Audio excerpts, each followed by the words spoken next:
guys, Jason here from Review Central HD, and today we got a review for you guys of this neat little mini USB sync and charge adapter for your iPod Shuffle 2nd generation.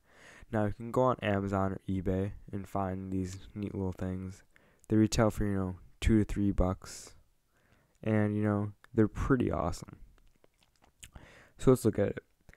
So first off, as you can see, you got the USB logo, you got your 3.5mm charge jack, and also your USB end.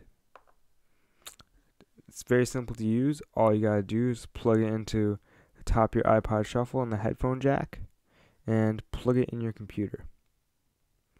Now, sync times seem to be pretty good, same as what I would receive from using the stock.